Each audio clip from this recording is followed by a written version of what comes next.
Okay, guys, let us begin with Indian Contract Act, Unit 1. अच्छा, Indian contract act जो है ये क्या है? इस एक्ट का बैकग्राउंड क्या है सर, वो बताइए। हम लोग लॉ पढ़ रहे हैं पहला बार, ऐसे तो बैकग्राउंड पता होना चाहिए। इंडियन कॉन्ट्रैक्ट एक्ट 1872 में बनाया हुआ एक कानून है जो of course east India company, तब जो रूलिंग गवर्नमेंट था, ब्रिटिश गवर्नमेंट था, एंड उन लोगों का एक कंपनी था east India company. You know the history. So east India company जो था, उन लोग का ट्रेड के लिए, व्यापार के लिए ये सब ज्यादा बनाया था वो लोग, अपना फैसिलिटी के लिए। दुनिया भर में इंग्लिश कॉमन लॉ बोल के एक लॉ था, वहां से डिराइव हुआ इंडियन कॉन्ट्रैक्ट एक्ट। और ये इंडियन कॉन्ट्रैक्ट एक्ट जो है, ये इंडियन कॉन्ट्रैक्ट एक्ट अपना देश में लागू हो गया। और इंडियन कॉन्ट्रैक्ट एक्ट में एक बहुत बड़ा अमेंडमेंट आया लास्ट 2 साल में। पहले Indian contract act was applicable to the whole of India except the state of Jammu and Kashmir. अभी वैसा नहीं है, अभी it extends to Jammu and Kashmir as well. It has been amended.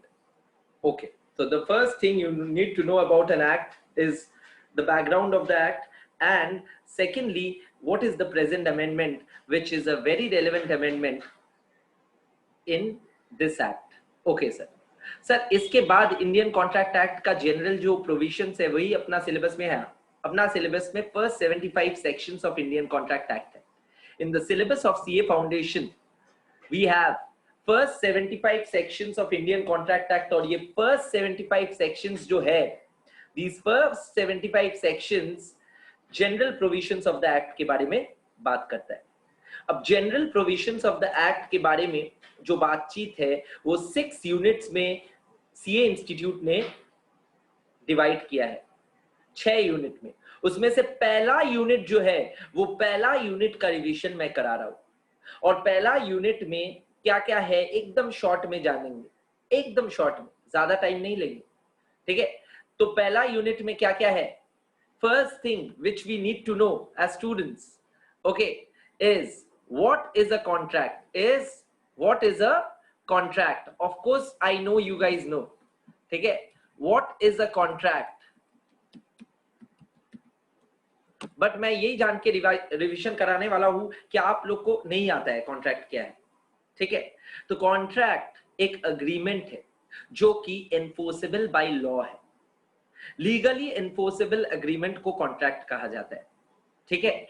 So an agreement enforceable by law, an agreement enforceable by law is a contract,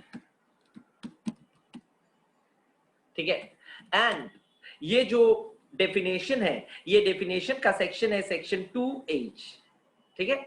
जहां तक याद रख पाओ, याद रखना, बार बार हमेशा बोलता हूं, जहां तक याद रख पाओ याद रखना, जहां तक भूल जाओगे भूल जाना। स्ट्रेस मत देना अपने आप को, ठीक है? Okay, just try to remember the provision, the language, the keywords and the application part. Sections वगैरह अगर कोई स्टूडेंट याद नहीं भी रख पाता है, no marks will be deducted for not writing the section number.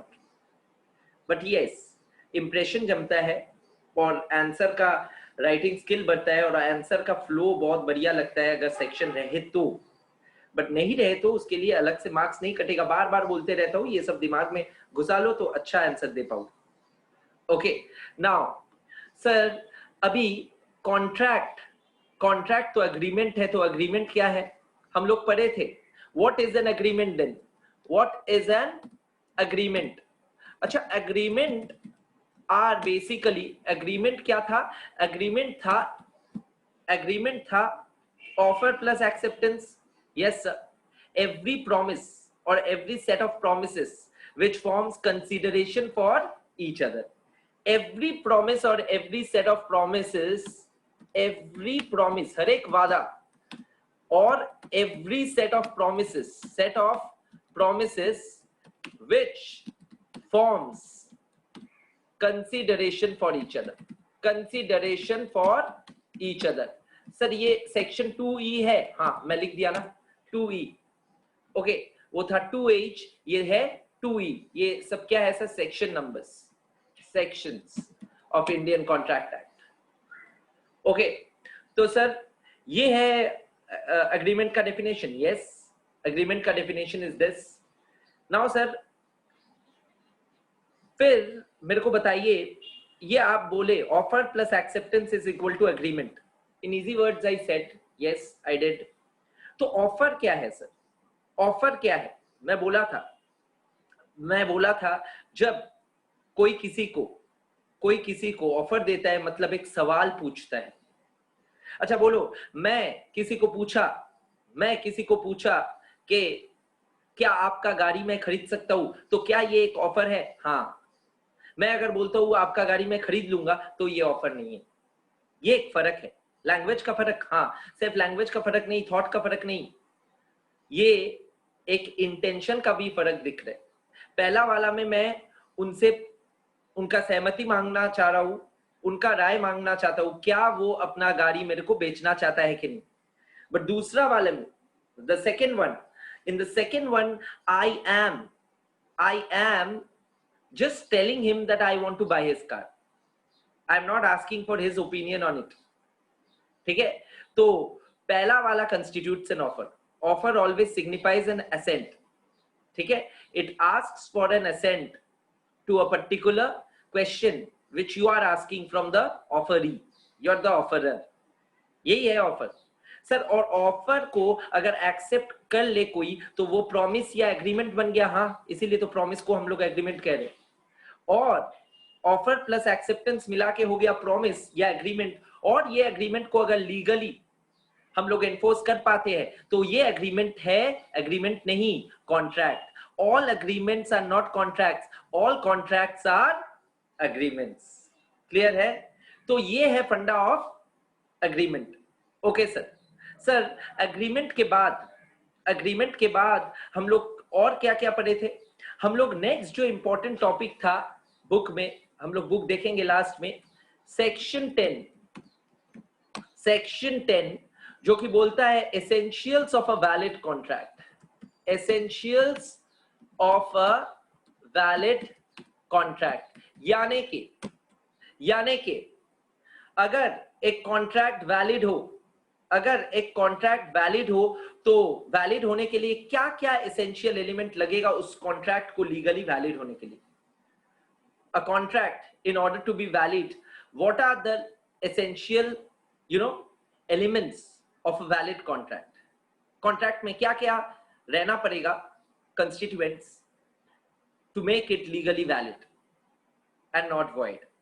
Okay, so we had learned almost 10-11 essential elements. उसमें से कुछ पार्ट्स था सेक्शन 10 का, कुछ आउटसाइड सेक्शन 10 था. ठीक है? अच्छा सर, जैसे कि एक बार अभी बुक में ले जा रहा हूं, जाके आप लोग देख पाओ. ठीक है? तो हम लोग पहला वाला पोर्शन रिवाइज करा दिए.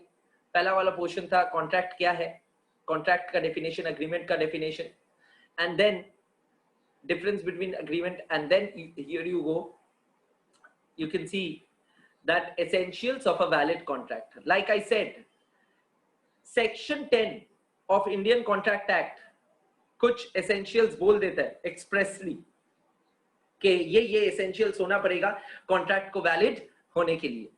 और कुछ section 10 में नहीं लिखा है, एक्ट में नहीं लिखा है. हम लोग समझ जाते हैं कि ये एसेंशियल्स होना पड़ेगा कॉन्ट्रैक्ट को वैलिड होने के लिए. क्या क्या सेक्शन 10 का एसेंशियल्स है देखते हैं. लेफ्ट हैंड साइड में on your screen you can see. Okay, as given by section 10 of the Indian contract act, agreement होना पड़ेगा. एग्रीमेंट बिना कॉन्ट्रैक्ट कैसे होगा? All contracts are agreements at the bottom. And parties का जो सहमति है, जो एग्रीमेंट दो पार्टीज के बीच होता है, पार्टीज का जो सहमति है वो फ्रीली आना चाहिए. The consent of the parties must be freely obtained. That is the second essential element. Sir free consent कब कब विटिएट या टूट जाता है? कब कब कानून बोलता है कि फ्री कंसेंट पार्टीज का नहीं था?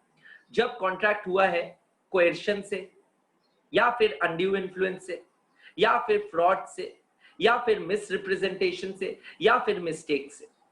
The free consent of the parties is said to be absent when the consent is obtained by any one or more of the five which I said. क्या क्या sir? Number 1 coercion, number 2 undue influence, number 3 fraud, number 4 misrepresentation, number 5 mistake. याद आया? Okay. And तीसरा, third important essential element of a valid contract will be competency of the parties.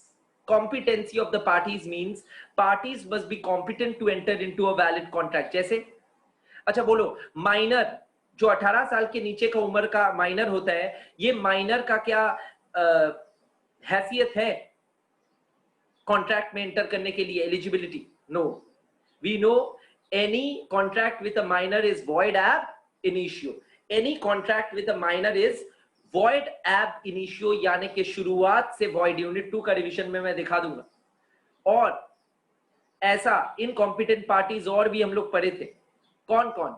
Minor incompetent है, ठीक है, minor is incompetent. Apart from minor there are other parties who are incompetent, like minor is incompetent. Who else is incompetent sir? Minor छोड़ के foreign ambassador incompetent है, ठीक है. Foreign ambassador छोड़ के और भी इनकॉम्पिटेंट पार्टीज कौन कौन है सर? इनसॉल्वेंट व्यक्ति, इनसॉल्वेंट व्यक्ति इज इनकॉम्पिटेंट. सर इनसॉल्वेंट छोड़ के भी और इनकॉम्पिटेंट पार्टी है? हाँ बिल्कुल है. इनसॉल्वेंट, माइनर, फॉरेन एम्बेसडर, और बोलो, याद आ रहा है? 6 नाम दिया था, ठीक है. नंबर 4 अनसाउंड माइंड, वही नंबर 2 में था, unsound mind. Okay, and unsound mind छोड़ के और भी 2 व्यक्ति incompetent to enter into a contract है. Number 5 was convict. कॉन्विक्ट मतलब सलाखों के पीछे जो जेल के अंदर है, ठीक है. And number 6 was alien enemy. ये सब दिमाग में एकदम रह जाना चाहिए. रिवीजन वक्त मैं रिवाइज करा दे रहा हूं. अच्छा, तो सर आप बोले कि एक कॉन्ट्रैक्ट को लीगली वैलिड होने के लिए there shall be certain essential elements. The essential elements for a contract to be legally valid are given by section 10 and some are outside section 10. There are total 11 essential elements. उनमें से 6 section 10 में लिखा हुआ है और उनमें से 5 हम लोग इंटरप्रेट करते हैं, implied है, expressed and implied. Okay, now the expressed essential elements of a valid contract are agreement होना पड़ेगा तब कॉन्ट्रैक्ट होगा, एग्रीमेंट में कंसेंट फ्रीली आना पड़ेगा, एंड पार्टीज को कॉम्पिटेंट होना पड़ेगा. ये 3 मैं रिवाइज कराया. Number 4 is lawful consideration. You can C on the book. Lawful consideration का मतलब क्या है? कंसिडरेशन जो आया है या है, कंसिडरेशन को लॉफुल होना पड़ेगा. And number 5 is legal object. Object must be also lawful. Lawful consideration and lawful object. Okay, and number 6, ये जो कॉन्ट्रैक्ट है या एग्रीमेंट है must not be expressly what declared to be void. Must not be expressly declared to be void. ठीक है ना? तो ये है फंडा ऑफ what सेक्शन 10 में क्या क्या essential elements of a valid contract है. अच्छा, सेक्शन 10 के बाहर भी तो कुछ essential elements of a valid contract है. हाँ, सेक्शन 10 के बाहर बोला जा रहा है कि मिनिमम 2 पार्टीज होना पड़ेगा. मिनिमम कितना पार्टीज होना पड़ेगा? 2 पार्टीज. ये तो इंप्लाइड है सर, इसीलिए ये सेक्शन 10 के बाहर वाले जितना भी एसेंशियल एलिमेंट्स है सारा क्या है? इंप्लाइड. मतलब कहीं पे लिखा नहीं है, हम लोग सोच के बता रहे हैं. तो सोच के बताइए सर, 2 पार्टीज मिनिमम होना पड़ेगा ना दोस्त? हाँ. Okay, intention to create legal relationship, इसमें आधारित एक केस लॉ पढ़े थे. इस पे आधारित एक केस लॉ पढ़े थे. केस लॉ का नाम था बैलफोर्ड वर्सेस बैलफोर्ड. याद आया? And number 3, fulfilment of legal formalities. देखो, कॉन्ट्रैक्ट लीगली वैलिड तभी हो पाएगा जब उसको स्टैम्प पेपर में बना के उसको रजिस्टर करवाओगे और वो सब लीगल फॉर्मेलिटीज जो जरूरी है वो निभाओगे. Certainty of meaning, of course contract में जो मीनिंग है वो सर्टेन होना पड़ेगा. अनसर्टेन टर्म्स में कॉन्ट्रैक्ट करोगे तो वो लीगली वैलिड नहीं होगा. मैं बोलूंगा कोई एक दिन, बारिश का दिन, हम लोग पढ़ाई करेंगे. ये बहुत वेग हो गया. तुम्हारा एग्जाम के बाद भी बारिश हो सकता है, पहले भी बारिश हो सकता है. तो एग्जाम के बाद पढ़ाई करके कोई फायदा नहीं है, आया ना। मैं अगर बोलता रिवीजन क्लास ले लूंगा कभी भी, नवंबर के बाद लिया, कोई फायदा है नहीं, ठीक है। तो certainty of meaning, meaning must be certain, okay. Possibility of performance, देखो पॉसिबल होना चाहिए परफॉर्म करने का। अभी देखो जूम है, ऑनलाइन इंटरनेट है, तो it is possible to be perform online live session of revision, okay. Alright, now sir ये essentials of a valid contract के बाद आप और एक टॉपिक यूनिट 1 में था, वो था टाइप्स ऑफ कॉन्ट्रैक्ट। वो था क्या? Types of contract, okay. Now let us quickly zoom in on types of contract and remember what we had studied, and उसके बाद जल्दी से अपना यूनिट 1 में ज्यादा कुछ बाकी नहीं रहेगा रिवाइज करते वक्त, ओके। मैं टाइप्स ऑफ कॉन्ट्रैक्ट में बोला था 3 तरीके से कॉन्ट्रैक्ट को देख सकते हो। enforceability, if you look at a contract from enforceability, whether it's enforceable, legally enforceable or not, from that perspective a contract could be valid contract, void contract, voidable contract, illegal agreements and unenforceable contracts. Valid contract मतलब जो all the essential elements of a valid contract को fulfil करता है, वैसा contract को अपने बोलते हैं वैलिड कॉन्ट्रैक्ट। वॉइड कॉन्ट्रैक्ट मतलब, वॉइड कॉन्ट्रैक्ट का मतलब होता है जो जिसको आप लीगली एनफोर्सेबल नहीं कर पाओगे। Any contract which is not legally enforceable is a void contract, जिसको कानून कभी स्वीकार नहीं करेगा, कानून कभी किसी को जिसको लीगल मतलब रिकॉग्निशन नहीं देगा, वैसा चीज को अपने बोलते हैं void, not enforceable by law, okay.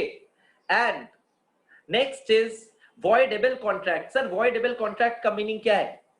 Voidable contract का मीनिंग होता है कि एक कॉन्ट्रैक्ट जो वैलिड भी नहीं है और वॉइड भी नहीं है।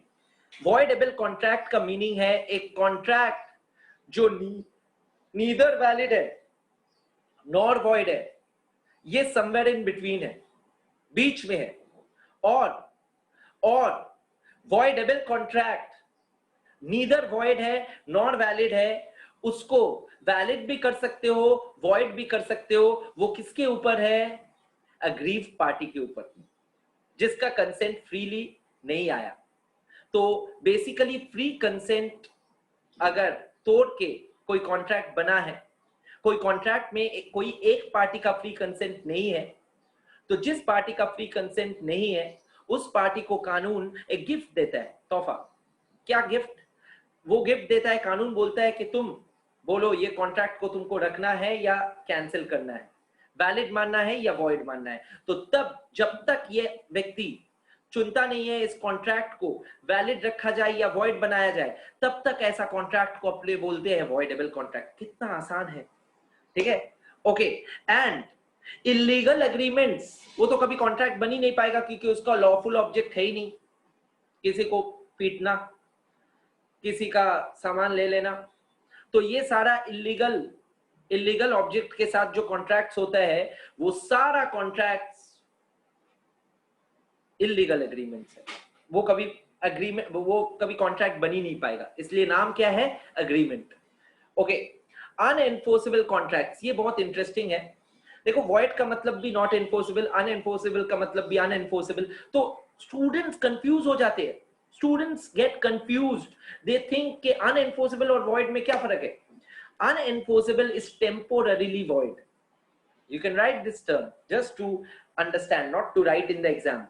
टेम्पोररीली void का मतलब है ये अभी के लिए अनएनफोर्सेबल है, बाद में जो इसमें डिफेक्ट है वो ठीक हो गया तो ये एनफोर्सेबल बन जाएगा।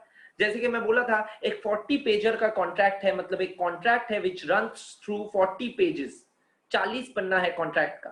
वो 40 पन्ने में लेट्स से पेज नंबर 39 में पार्टीज साइन करना भूल गया, हो सकता है क्लरिकल मिस्टेक, तो ये कॉन्ट्रैक्ट बन तो गया, इंटेंशन है पार्टीज का, लीगलिटी है, सब कुछ है, बट लीगल फॉर्मेलिटी, पढ़े थे ना, लीगल फॉर्मेलिटी वाला पॉइंट को सेटिस्फाई नहीं हुआ, क्योंकि लीगल फॉर्मेलिटी में सारा पन्ने में दस्तखत होना चाहिए किसका?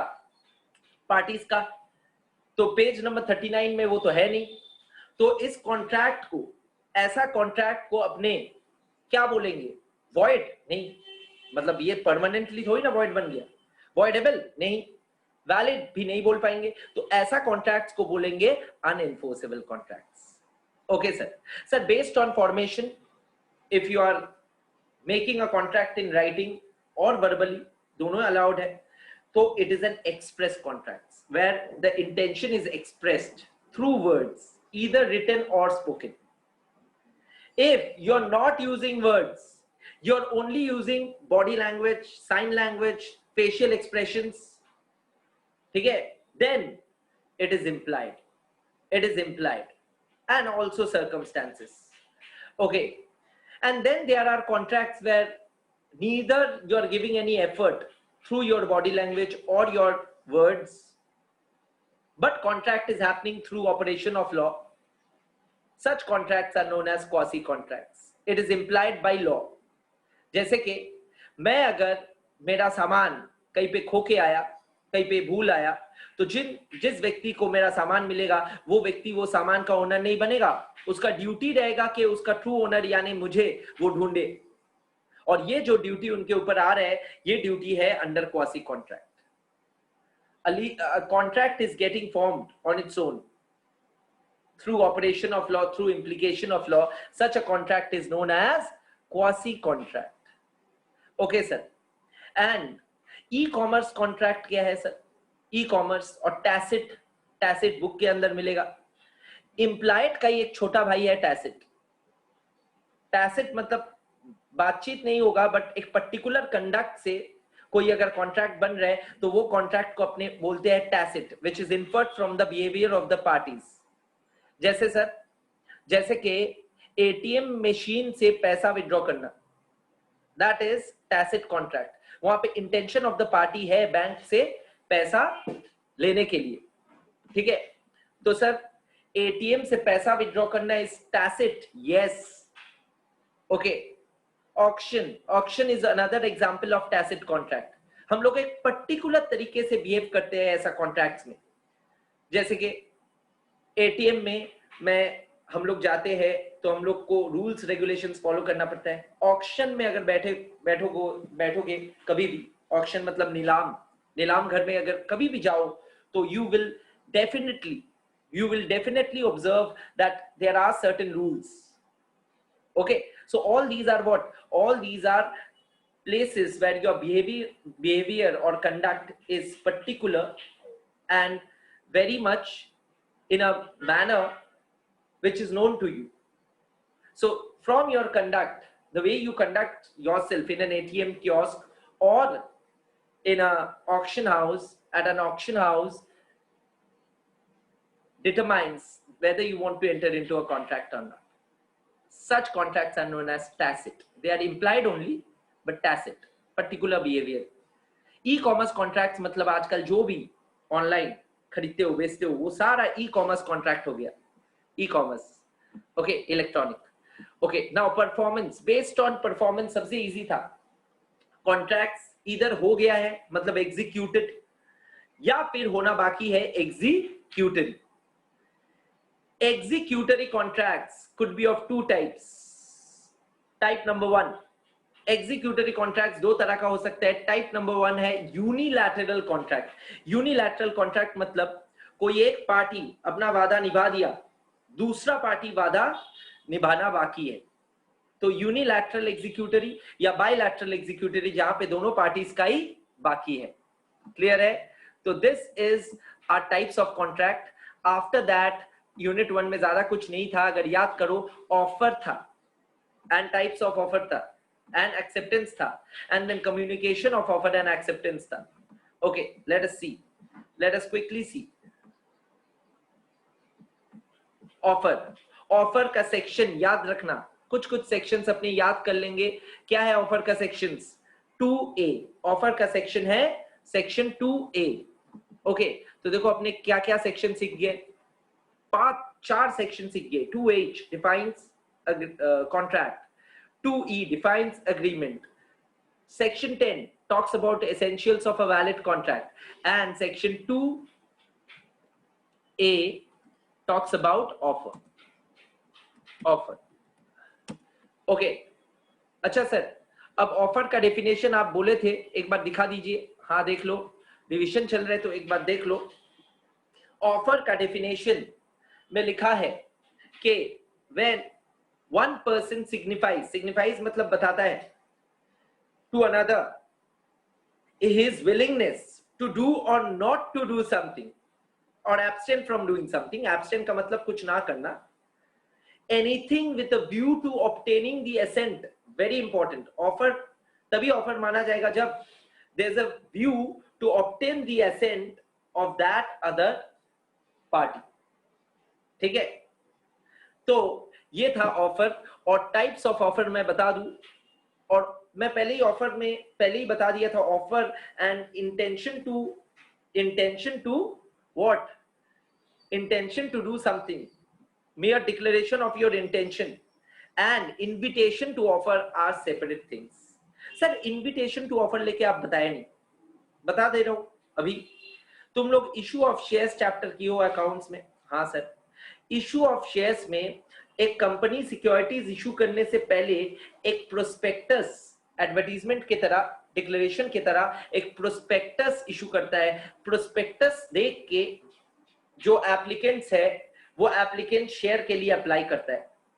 तो ये प्रोस्पेक्टस हो गया, ये प्रोस्पेक्टस हो गया तुम्हारा एक एडवर्टीजमेंट जैसा. और ये प्रोस्पेक्टस को अपने ऑफर नहीं बोलेंगे, इनविटेशन टू ऑफर बोलेंगे, where public are invited to offer to the company, where public are invited to offer to the company. ठीक है. एंड इसके बाद अपने इसके बाद जो है, इसके बाद अपने क्या देखे थे? इसके बाद अपने देखे थे कि ये प्रोस्पेक्टस पढ़ने के बाद पब्लिक जब अप्लाई करेगा शेयर्स के लिए, शेयर एप्लीकेशन मनी देके, that constitutes offer to the company. Public offer दे रहे कि क्या मैं आपका शेयर होल्डर बन सकता हूं. Then further when the company allots the shares to the public, the company is accepting them as their shareholder. That becomes acceptance and a contract. Clear है? तो ये है फंडा. तो invitation to offer plus acceptance मिलके हो रहा है क्या? कॉन्ट्रैक्ट. सो बेसिकली कॉन्ट्रैक्ट का इक्वेशन मैं पहले इसलिए नहीं लिखा. कॉन्ट्रैक्ट का इक्वेशन अगर कोई एकदम फाइन ट्यून करना चाहता है तो contract is equal to invitation to offer plus acceptance. Clear hai? This is what a contract is. Contract is invitation to offer plus acceptance. Invitation to offer का example क्या बोला? प्रोस्पेक्टस. अगर issue of shares topic है तो prospectus. Offer क्या है? Offer is nothing but the application of shares, application. And acceptance क्या है? Allotment. So this is what we have learned. इसका और भी एग्जाम्पल्स है, इसका और भी. हाँ, अभी Priyanka, one of the students, Priyanka is saying that sir ये तो एग्रीमेंट हुआ. हाँ, जब तक इसका लीगल एनफोर्सिबिलिटी नहीं होता है ये एग्रीमेंट हो गया. बट मैं बोल रहा हूँ कि लीगल एनफोर्सिबिलिटी है मान लो, तब यही कॉन्ट्रैक्ट है. ठीक है. Okay, so acceptance is allotment. Okay, now इसके साथ साथ सर और क्या एग्जांपल्स था इनविटेशन टू ऑफर का? ऑक्शन में, ऑक्शन हाउस जब ऑक्शन के लिए बुला रहा है, that is invitation to offer.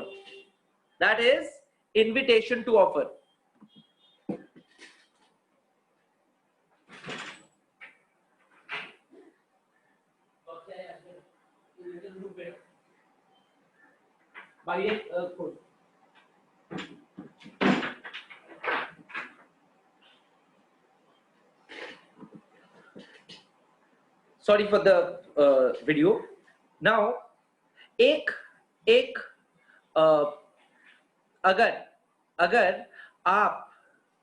अगर आप ऑक्शन के लिए बुला रहे हो लोगों को, ऑक्शन करोगे, नीलामी करोगे, तो ये बुलाना क्या है? Invitation to offer, not offer. Then they will come and वो लोग नीलाम में बिड करेगा मतलब बोलेगा 2,000 रुपया, कोई बोलेगा 2,500, कोई बोलेगा 3,000 सामान के लिए बिड कर रहे जो आप बेच रहे हो ऑक्शन सेल में, तो वो बिडिंग हो गया ऑफर। एंड जैसे ही आप हथौड़ा मार के ऑक्शन में 2001, 2002, 2003 बोल दिए, तो एक पर्टिकुलर तरीका है, टैसिटली आप एक्सेप्ट कर लिए और वो कॉन्ट्रैक्ट बन गया। Of course legal enforceability is supervening, ठीक है। So this is the funda of contract and invitation to offer. Okay sir. Sir तो प्राइस लिस्ट या मेनू कार्ड जो रहता है रेस्टोरेंट्स में, वो क्या है? ऑफर है या इनविटेशन टू ऑफर है? इनविटेशन टू ऑफर है। वो देख क्या आप ऑफर करोगे, आप मांगोगे कि क्या ये खाना मिल सकता है, आप ऑफर करोगे, फिर वो लोग बोलेगा नहीं ये किचन में नहीं है आज, ठीक है, या बोलेगा है, ठीक है, क्लियर है। तो ये है funda of invitation to offer. All right, now offer में और एक टॉपिक अपने पढ़े थे, types of offer. Types of offer याद करो और जल्दी से इसको याद करते हैं। ओके, जल्दी से। All right, types of offer में अगर याद करोगे तो 5 तरह का ऑफर में जनरल ऑफर पहले था, जनरल ऑफर। फिर क्या था? जनरल ऑफर के बाद था, जनरल ऑफर के बाद था special offer. Sir specific offer भी बोलता है, हाँ, स्पेसिफिक ऑफर या स्पेशल ऑफर, ठीक है। और number 3, third type of offer was what? Cross offer. फिर क्या था सर? Counter offer. 5 तरह का ऑफर पड़े थे। एंड फिर था स्टैंडिंग ऑफर। अब एक एक क्या क्या था एक बार छोटा करके याद दिला रहा हूं। जनरल ऑफर था जो पब्लिक को इन जनरल दिया जाता है, कोई भी उसको अपना सकता है। स्पेसिफिक ऑफर था एक पर्टिकुलर ग्रुप या पर्टिकुलर पर्सन को किया गया। क्रॉस ऑफर मतलब 2 identical offers made at the same time, unknowingly, unintentionally, inadvertently, कोई भी लैंग्वेज यूज करो, ठीक है, at the same time without knowing each others intention, एक बार में दोनों को ऑफर कर दिया। तो offer plus offer is not a contract and hence cross offer, 2 cross offers are not resulting in a contract theoretically, but practically हो जाएगा, कोई एक जन का ऑफर दूसरा जन एक्सेप्ट कर ही लेगा। काउंटर ऑफर हो गया, मैं जब ऑफर किया मेरे को एक्सेप्टेंस ना मिलके बदले में और एक ऑफर मिला, काउंटर में और एक ऑफर मिला, बदले में और एक ऑफर मिलना, इसीलिए इसका नाम हो गया counter offer. Okay, and lastly standing offer. Standing offer का मतलब है कि एक लंबा समय के लिए ऑफर दिया जा रहा है, लंबा समय के लिए, ठीक है। तो ये 5 हम लोग पढ़े थे। इसमें जनरल ऑफर में बोलने लायक एक केस स्टडी था, Carlill versus Carbolic Smoke Ball Company. Mention worthy एक केस लॉ था, Carlill versus Carbolic Smoke Ball Company, Carbolic Smoke Ball Company, जहां पे अपने पढ़े थे, जहां पे अपने क्या पढ़े थे कि कार्लाइल को बहुत ज्यादा इन्फ्लुएंजा वायरस, वही अभी दूसरा आ गया, तो इन्फ्लुएंजा वायरस होता था। और तब एक दवाई मैन्युफैक्चरिंग कंपनी जिसका नाम था कार्बोलिक स्मोक बॉल कंपनी दवाई लाया और बोला 6 महीना लगातार अगर कोई इसको इस्तेमाल करे तो उसको इन्फ्लुएंजा कभी नहीं होगा। झूठ, ठीक है। तो 6 महीना अगर कोई इस्तेमाल करे उसको इन्फ्लुएंजा कभी नहीं होगा, और कार्लाइल ने वो कर दिया और कंपनी गारंटी दिया था कि हुआ तो मेरे पास आना। कार्लाइल चला भी गया और कंपनी बोला मैं तुमको कहां ऑफर दिया था, दिखाओ। तो कोर्ट में फैसला हुआ, कोर्ट फैसला सुनाया, कोर्ट बोला ये जनरल ऑफर था, जनरल ऑफर कोई भी अपना सकता है, कार्लाइल ने अपनाया तो कार्लाइल का दोष नहीं है, कंपनी का दोष है। क्लियर है? तो ये है फंडा। तो ये था टाइप्स ऑफ ऑफर। इसके बाद अपने पढ़े थे एक्सेप्टेंस, और एक्सेप्टेंस के बाद, एक्सेप्टेंस में ज्यादा कुछ नहीं था, एक्सेप्टेंस में हम लोग एक खास पॉइंट था, वो था मियर acceptance is what, sorry, मियर silence is acceptance. मियर silence is acceptance और नॉट एक्सेप्टेंस। हम लोग पढ़े थे मियर silence is not acceptance. मियर silence कभी एक्सेप्टेंस नहीं होता है, बट उसका भी एक्सेप्शंस थोड़ा बहुत हो सकता है। लास्ट चीज अपने जो पढ़े थे वो था communication, communication of offer and acceptance, very important, of offer and acceptance। बोलो, communication of offer and acceptance में अपने अपने communication of offer and acceptance में अपने क्या पढ़े थे? हमने पढ़े थे कि कम्युनिकेट करने का दो तरीका है। एक है इंस्टेंट कम्युनिकेशन, जो अभी हो रहा है, कोई लैग नहीं है। वो जो लैग भी है टेक्निकल, वो हम लोग को पता नहीं चलता है, ठीक है। तो communication of offer and acceptance में हम लोग इंस्टैंटेनियस कम्युनिकेशन में कोई पंगा नहीं था। पंगा था डिलेड कम्युनिकेशन में, पोस्टल कम्युनिकेशन। पोस्टल कम्युनिकेशन में हम लोग ये पढ़े थे, अगर बाय पोस्ट ऑफर को कम्युनिकेट कर रहे हो, ऑफर कर रहे हो किसी को बाय पोस्ट, तो date of communication is what? Date of communication is the date on which the letter of offer reaches the offeree. Date of communication लिख के रखो। Date of communication is, date of communication of offer is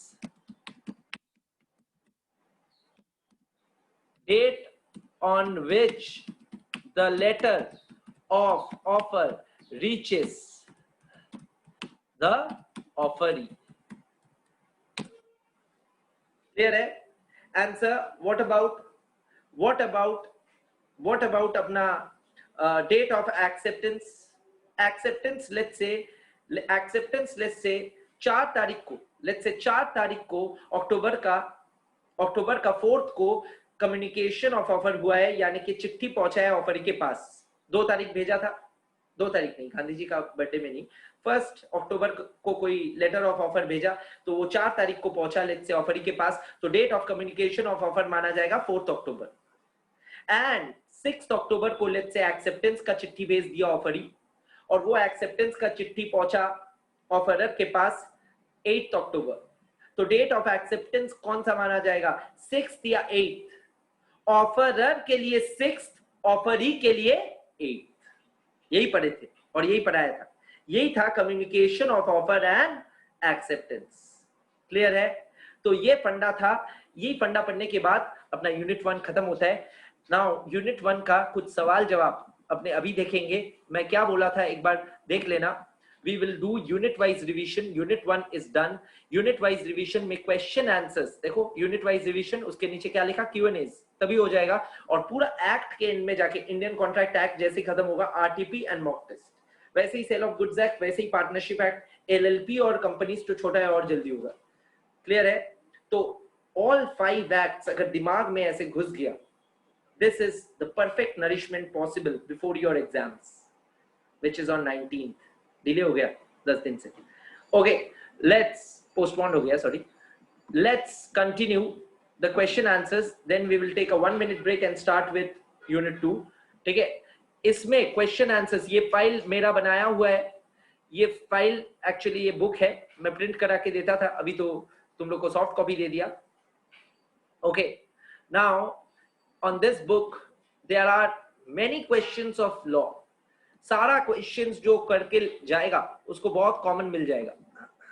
इसमें से पूरा Indian contract act का इसमें जो question answers है सारा करके फायदा नहीं है। जो यूनिट 1 का है वो देखते हैं। यूनिट 1 का फर्स्ट क्वेश्चन है, मैं बता रहा हूं, सब लोग आना, जिन लोग के पास है, और नहीं आना है तो स्क्रीन में ही देख लेना।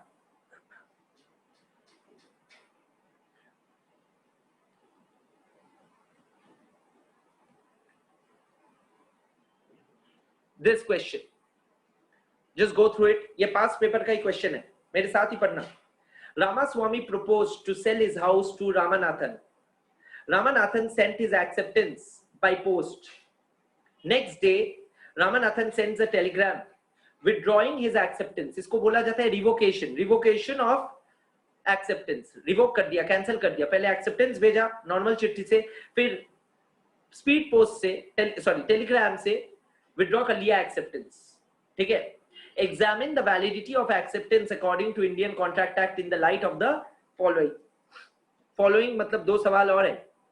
A, देखो, referring to the provisions, A, the telegram of revocation of acceptance was received by Ramaswamy before the letter of acceptance. बोलो, मैं किसी का ऑफर मिला, उसका ऑफर को मैं एक्सेप्ट कर लिया, एक्सेप्टेंस का चिट्ठी भेज दिया, बट एक्सेप्टेंस का चिट्ठी उसके पास पहुंचने से पहले मैं मेरा मन बदल लिया और उसको फोन करके या कोई भी और फास्टर मेथड से बोल दिया कि रिवोक, इनकार कर दिया, मना कर दिया।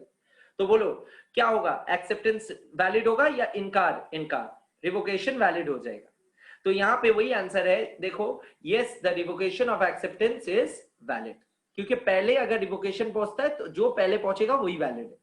फिर दूसरा, the Telegram of revocation and later of acceptance both reach together, अगर दोनों साथ में मिला ऑफरर को, तो फिर क्या होगा? तो पहले वो जो पढ़ेगा वही होगा। आंसर क्या है? पहले वो जो पढ़ेगा वही होगा। बट आंसर को और फाइन कर सकते हो, और प्रैक्टिकल और लॉजिकल कर सकते हो। तुम बोल सकते हो ना, अगर मेरे पास एक स्पीड पोस्ट मेरे को मिला और नॉर्मल ऑर्डिनरी पोस्ट मिला, दोनों में से कौन सा मैं पहले खोलता हूं? स्पीड पोस्ट, बिकॉज अर्जेंसी वही में रहता है, तो रिवोकेशन ही वैलिड होना चाहिए प्रैक्टिकली। तो देखो आंसर कैसे लिखता है, if Ramaswamy opens the telegram first, and this would be normally so in case of a rational person, and reads it, the acceptance stands revoked. But उसके बाद ये भी लिख दिया, if he opens the letter first and reads it, then revocation of acceptance is not possible as the contract has already been concluded. Clear है? Okay, unit 1 comes to an end. I will stop the recording for unit 1, not the session. Please stay. Unit 2 we are starting in 1-2 minutes. You can take a 2 minutes break.